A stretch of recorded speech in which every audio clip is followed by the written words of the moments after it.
let me officially welcome you to the EdTech Insight Financial Services webinar. And this has just been coming up more and more, I think, as folks see that there's a little bit of a fiscal cliff with a lot of the federal relief funding dropping off. And we get a lot of questions on interest rates and other things, and how do we best handle replacing big chunks of technology right now. We just thought we would do something that's really along with our motto: we educate, we sell tech, and just bring one of our favorite folks, one of our favorite financiers to the table, Kyle Singer here, who's going to just kind of run us through what are schools just like you and districts just like you doing to help really get technology out there where it's needed. And I've had a good relationship with Kyle through many companies, actually, a few different companies I've worked for now, including EdTech, where he's helped us with financing. So without any further ado, Kyle, why don't you introduce yourself and then, take us through the information? Yeah, absolutely. I appreciate it, Charlie, and thank you guys for joining today. So I'm Kyle Singer. I'm with our firm is Insight Financial Services.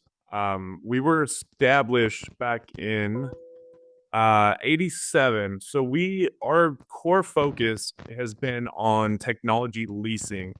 And over the years, what we have seen is really the transition from working heavily with commercial accounts and the growing need for technology leasing solutions in the education market.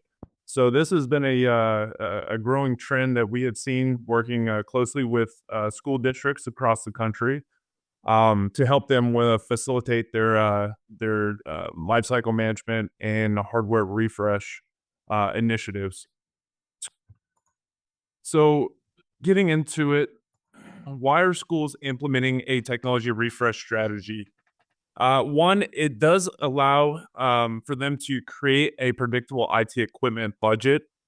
You think going from a capex to an opex model, knowing what your annual expense will be when it comes to your technology, devices, Chromebooks, um, hardware, software, any associated services. And then along with that, it helps to also build a sustainable refresh model.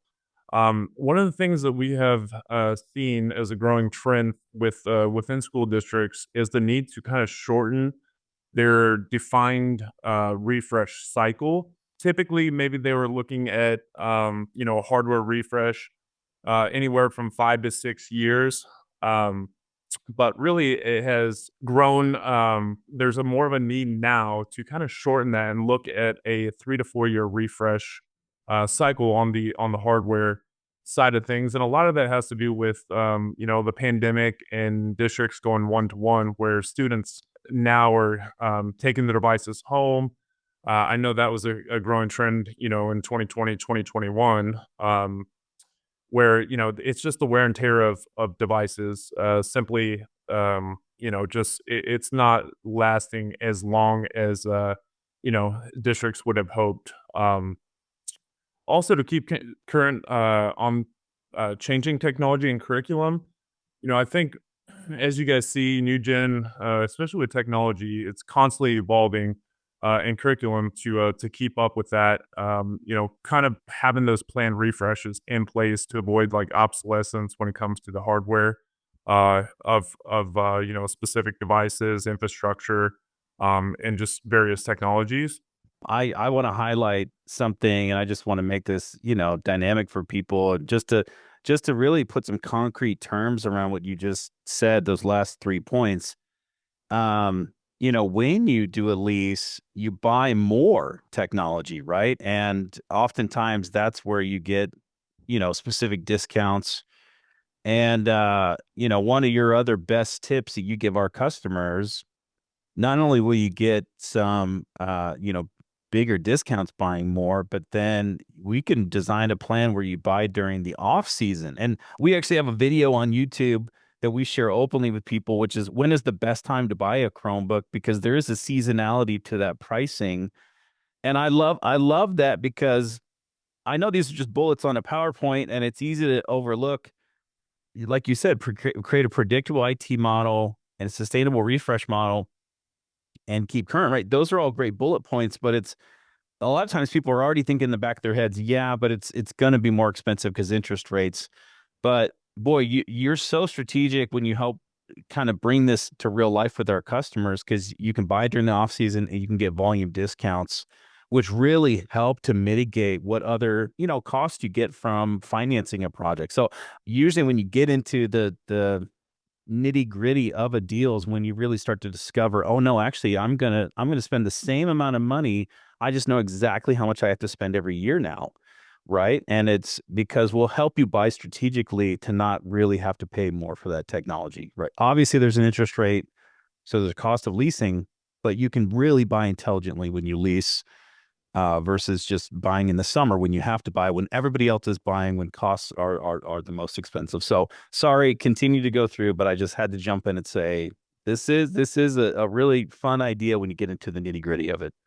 Absolutely, and kind of to piggyback off that. So one example of that is we actually just worked with a district here in South Texas, where essentially they were looking to standardize their equipment across all campuses. The issue or the issue with that is their budget, right? So to do a complete device refresh for all the students across all campuses at the same time really was not feasible within their budget. Not to mention, this was off season. This took place in November of this year. One thing that they had to go to the board with and to prove, to your point, was, what if we looked at just doing one fourth of those devices year over year, what that cost would be in comparison to moving forward with a full device refresh across all campuses, um, and then deferring the payment to next budget cycle, right? Because they don't have the budget for within this cycle. So one thing we had to do for the board to kind of look at the cost associated with that is one, they took advantage of significant uh, manufacturer discounts just from bulk purchasing, right? So you think Hmm. economies of scale, it's going to decrease the Hmm. cost as you do more volume when it comes to devices. So just the quantity discount. And then two, because it was a purchase that was going to take place in November, they got even more aggressive pricing from the manufacturers because, as you had mentioned, this was a time when districts really aren't purchasing, right? So the manufacturers Hmm.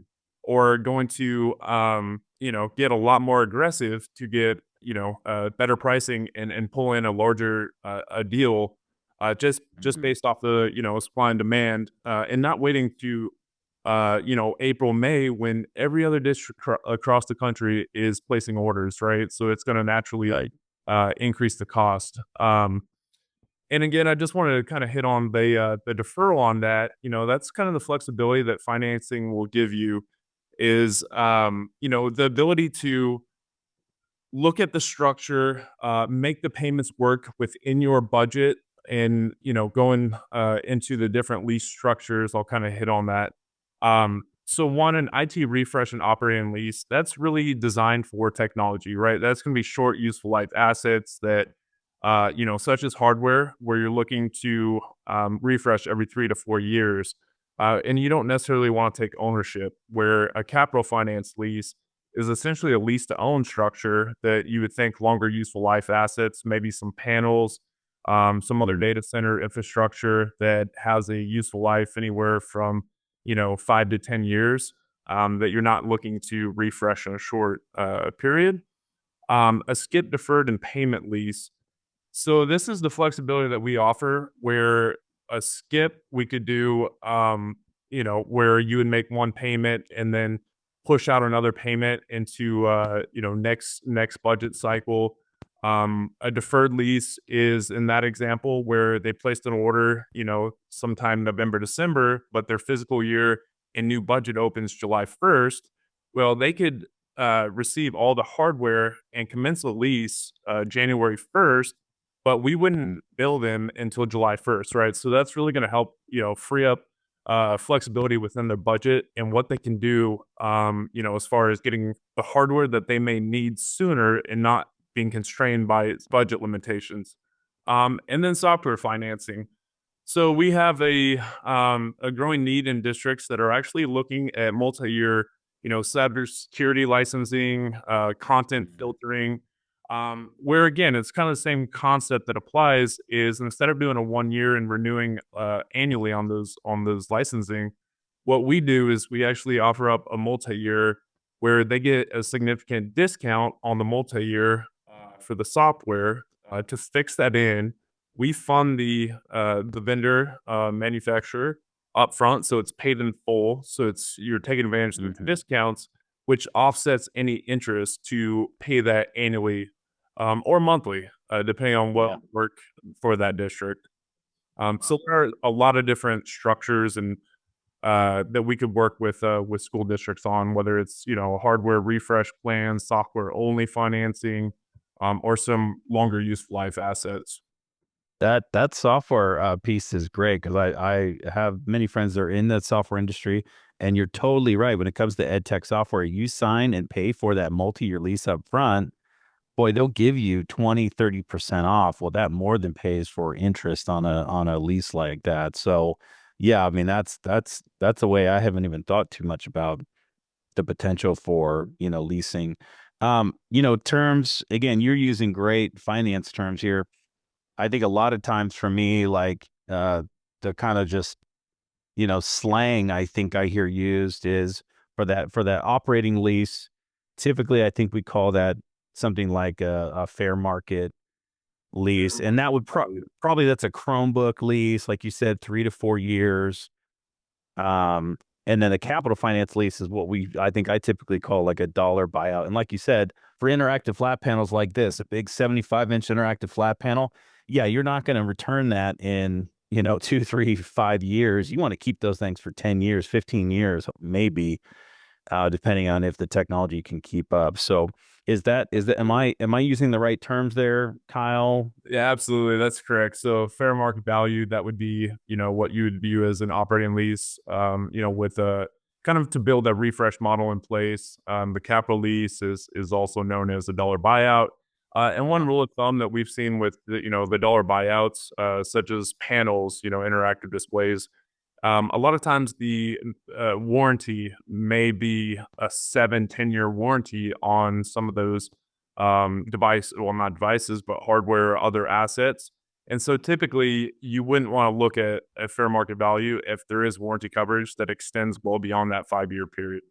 And so this is really what we, the core value and the what we work with school districts. This is what we would call our IT refresh and really core business model of what this would look like. And this is going to show you the refresh contract. So with that, that's working with the district to understand, the what's assets are going to be assigned to lease, the term, any uh really customization because it's not a one size fits all for every district. So, one thing too, working with school districts, for example, of that is, the concern with returning the devices at the end of 4 years of the point of refresh is, the loss ratio for student devices. That's always been a concern for school districts, and they typically would say, "Well, let's look at a dollar buyout because we typically lose anywhere from 7 to 10% of student devices, so we don't want to have to pay for those missing devices at the end of term." So we've built in a customized structure with a 10%, what we call a 10% forgiveness, Mhm. where it would allow the school district to only return 90% of those devices at the end to mitigate any of those additional rebill for missing devices. Yeah. And that's really unique to our offering and just working with K-12 over the years and understanding their needs. Kyle, that actually came up for us last week. We were talking to one of our charter school customers, and they said, "Well, hey, what happens when we can't return 5 or 10% of the devices?" And I was like, "Oh, like, well, if they're getting broken, we can get them repaired. We'll try to sell you a warranty to match the co-terminate with with the lease." And they said, "No, no, no, it's not that. We have a fair percentage of our students that are unhoused, and just a certain percentage of technology doesn't come back every year." And so, again, you trained our team, and so we were able to say right away, "Oh, no, no, they planned for that." There's a way to design the lease so that you tell us the number you think makes sense. 10%, 5% is not going to probably come back. It'll just disappear into the ether, right? And they were like, "Oh, okay, okay. So there's not going to be just it's a big unexpected penalty at the end of that lease." And we said, "No, we can totally plan for that." And that came up just last week as we were prepping for this webinar. So I would just highlight that that's a real life situation. Every school district is going to deal with some amount of loss, and you guys can actually adapt to that if you needed to. Yeah. Yep. Yep. That is a great point. And so with that, the customization, it's really giving the whole picture. So think how you procure, manage, and refresh devices. So to manage the devices, we have a proprietary asset management online system. Really, that is a lease management. So one thing every school district that we have worked with that may not be leasing devices or other technology, they most likely are leasing printers, copiers, um, and the need for them to try to manage multiple leasing schedules for that without a tool like an AMIS is our proprietary name for asset management online system. Um, it becomes challenging, right, to know what assets are on lease, when those leases commence, when they, getting ready to mature. And a lot of times without a tool that gives you that visibility into, all the asset details, contract details, and that full transparency of when those leases are coming up for maturity or refresh, they end up getting stuck in a month to month or, paying beyond the term of the contract, and so that's where this tool comes into play. It's really going to help to simplify the management of the assets and assets on lease and the lease contract and details. Um, Now, this is also a huge value add for school districts when they move from a purchase to a lease model is planning for the back end. So at the end of the 4 years, another unique feature that we built in is the return pack and ship. So just to help with predictable budgets, we actually include for us to come on site at the point of refresh for those all the devices that may be getting sent back to our technology center, we will come on site, pack, and then return ship those. And that's all inclusive of the payment. So it's not going to be an additional expense to the district. And it just simplifies budgeting at that point. They don't have to keep their boxes for 3 years, 4 years. You'll That's come correct. and you'll come pack them up. I mean, it's such a funny small thing, but it is something I'm sure somebody has run into before where they're doing a lease or thinking about a lease, and it's like, well, if we're going to send the stuff back, like now we have to find a place to keep pallets full of boxes. So again, it's such a simple thing, but I'm glad you mentioned it because again, the goal of this is just to make it as simple as possible for the customer. I think that's why we like working with you guys so much is you have thought of all those pieces because you're really good at, you work a lot with schools and you know that, they're not going to keep their boxes around, for 3 or 4 years. What a silly thing to expect. So, yeah. Absolutely. Yep. Um, and two, what this kind of helps in, just from experience working with districts, one of the value add there for them is they don't have to deal with, all the obsolete equipment that may be sitting in their facility waiting for, you know, to go find a third party disposal company. Is there any residual value left in the device? A lot of times it's just becomes a nuisance or another initiative that by leasing and putting this program in place, it just streamlines, the front to end process. Another thing that we offer, and many districts do consider this on their Windows devices. So, um, standard when those devices come back to us, Windows devices, for example, they are wiped. So they'll come through a full audit process through our technology center, and they are wiping the drives. We do offer a level 3 or level 7. I don't ever see a level 7, in the education market. That'd be more of like a DoD, very proprietary, sensitive, government entity that may opt for that. But for staff devices, they may have some concerns with, sensitive data, where we would offer a 3-pass wipe, where we would also provide a certificate of sanitization.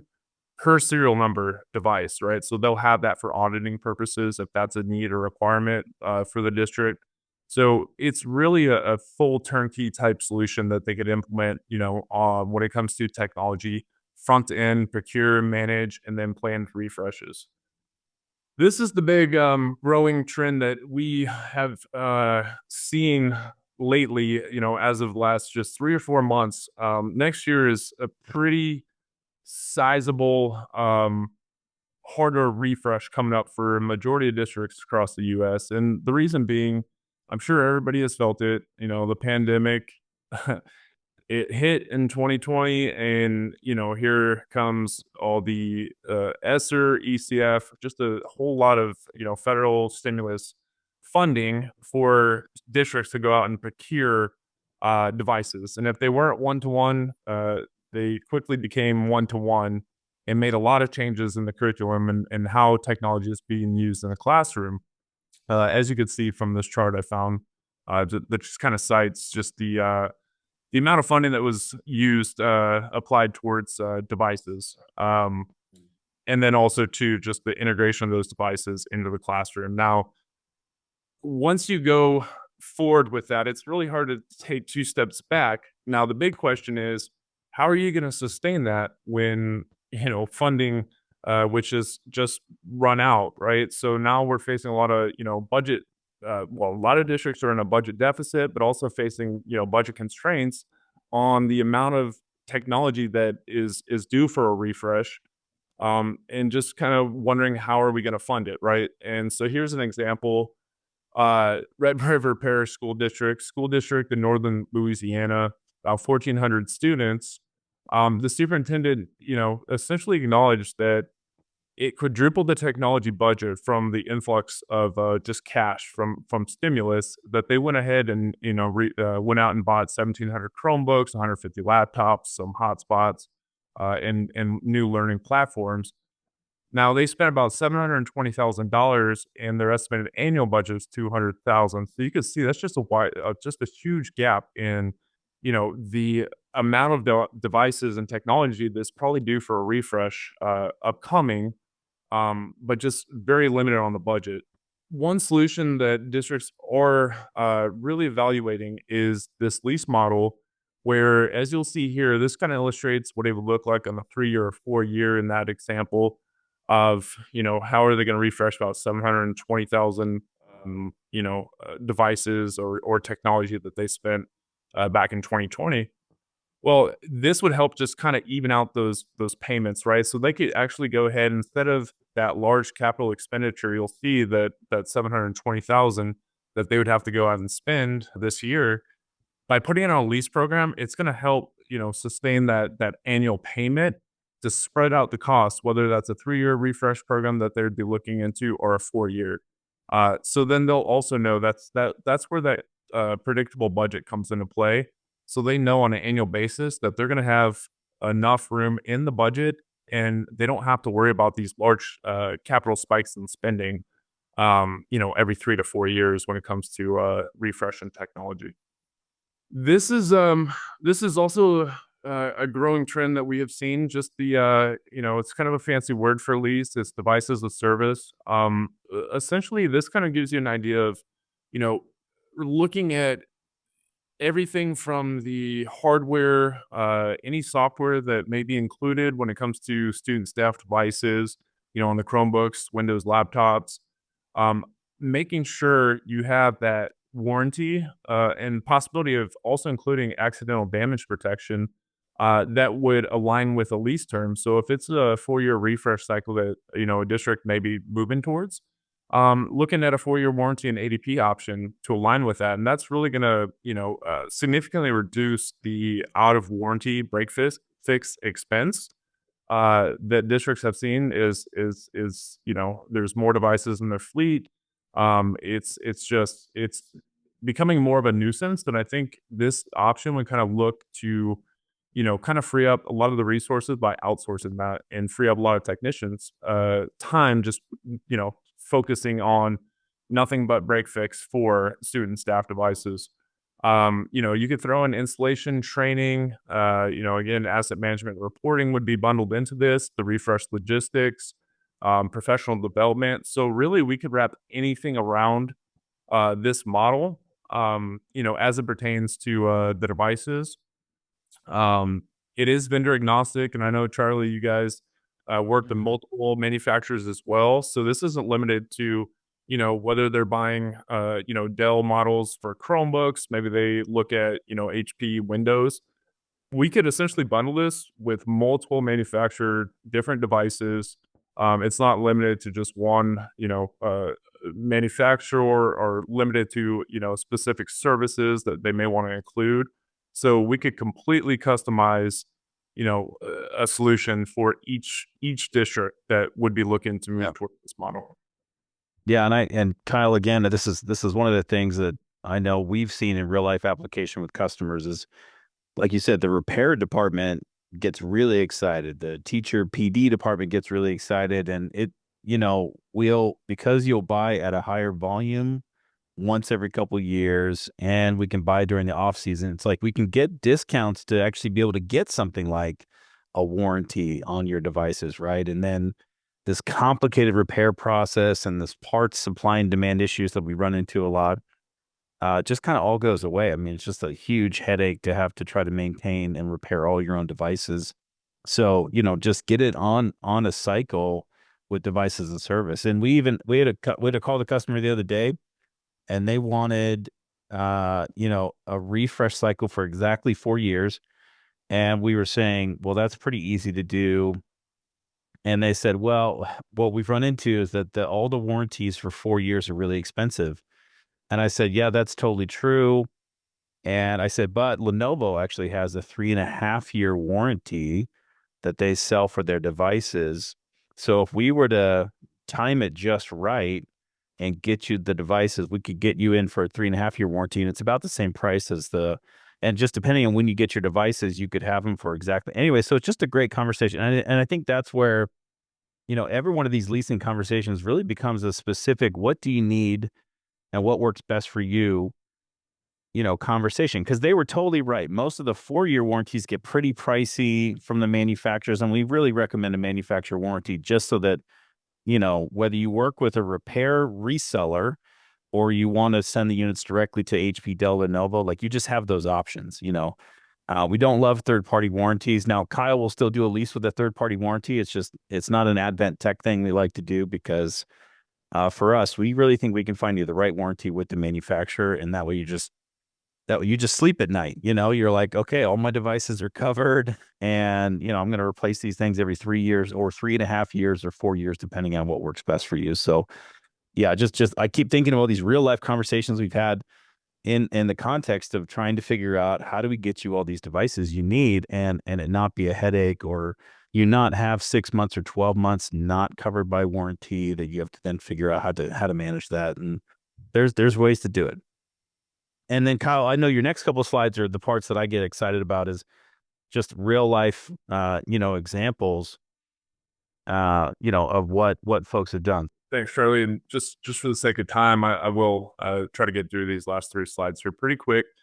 But just wanted to kind of show some real examples and solutions that we helped implement, for districts that may be similar to folks on this in this webinar. So one of them it's a private high school. They have about 600 students.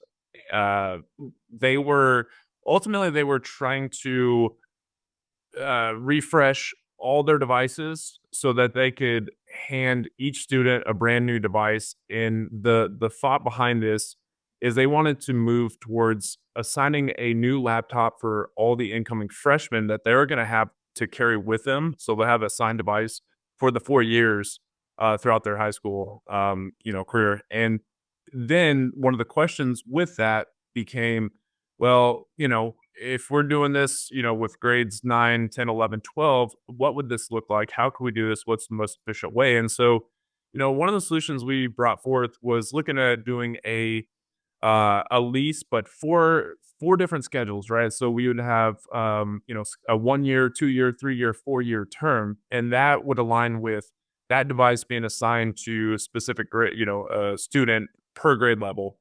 So they'll have that device with them throughout their time.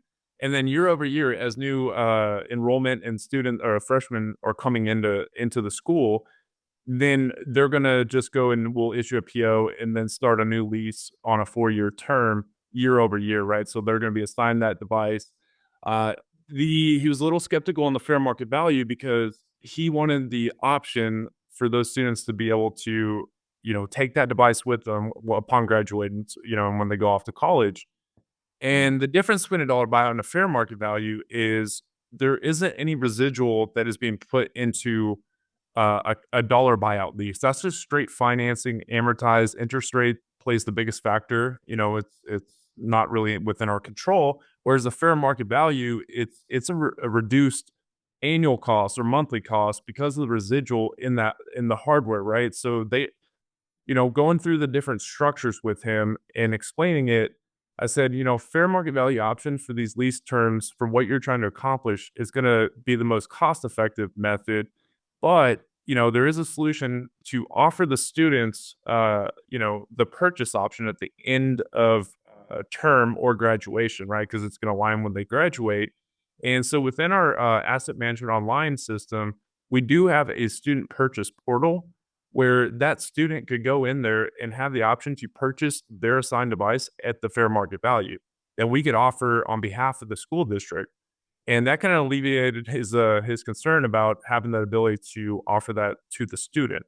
So this Mhm. is a really unique model, put forth for this specific private school where they're going to have a new lease, every year for incoming freshmen with the ability for that student to purchase the device, upon graduating. And if they don't purchase, then we have the same factor in place where we come on site, pack, and then we send them back. Um, so that was very unique, and just wanted to highlight some of the customization and solutions that we could put forth. So this is another school district. I think we kind of already hit on the software multi-year licensing, but in this specific example, it was about 76,000 for cybersecurity, 3-year, which ended up coming to about $76,000 on that 3-year upfront cost. Now the 1-year payment, if they were to go with a 1 year, was going to cost the school district roughly $35,000, where the annual payment on the 3-year by financing it was roughly about 70, about 30, 27,500, roughly, just depending on the interest rates and where they were back, a year or two ago. But you can see that's a significant difference and it kind of alleviates any concerns. Well, what about the interest, right? Because the multi-year discount that they received up front kind of offset any of the interest and actually save them money year over year throughout that 3-year term. And the last one here, this school district with about 950 students, 75 teachers. What they were trying to accomplish, they were trying to standardize their Chromebooks throughout their campuses within the district. So they had some just kind of a mixed match of manufactured devices, different gens, specs, etc., where they said, look, we want to go and just do a full refresh, but we still have some devices that are about, 1, 2 years old that have quite a bit of useful life left, that they don't want to, get rid of, but it didn't really fit what they were trying to accomplish. So one of the things that we proposed is to come in, and we do have another division, that we work with, that rolls up under the Insight umbrella, and that is Second Gear, who offers IT liquidation services. And so we said, hey, well, let's consider maybe liquidating some of those devices that have value left, and we could apply that credit to the new lease, district wide. So that actually helped reduce what they were trying to do from a full refresh of all the student Chromebooks. And then we made sure too they were having some issues with break fix, again out of warranty, significant increase in cost, and they didn't necessarily like the idea of that not being a fixed budget number, right? So it's a variable year over year because sometimes it's a 3-year old device, a 4-year old device is not going to have as much issue when it comes to break fix or expense that they're going to incur. Now when you see years 4 to 5, it's a significant jump in how much they were spending. So they wanted to just really put a program in place to standardize the equipment for all grade levels, within all campuses across the district, liquidate, put some of that credit back into the new lease to offset and reduce that, annual cost. And then make sure that they had the 4-year warranty ADP coverage to help, fix that payment in and not have to worry about that variable, budgetary number of how much is our break fix expense going to be year over year. So that was another unique, solution I just want to highlight with the, coming up with the liquidation where we could actually, buy some of those assets back and apply a credit, that was going to reduce that, or we could cut a check and that could go back into the district's budget. It's not a one size fits all. It's really what's going to work best for each specific district. Well, and I'll throw this out because again, I was selling Chromebooks through the pandemic, and so there probably are a lot of districts that had a sort of a standardized model, and then you couldn't get Lenovo for a while, and then for a little while you could get HP, but only this HP model, and then you took these touchscreen Dells because it's what they had, and again, we did a lot of understandably panicked Chromebook buying during the pandemic.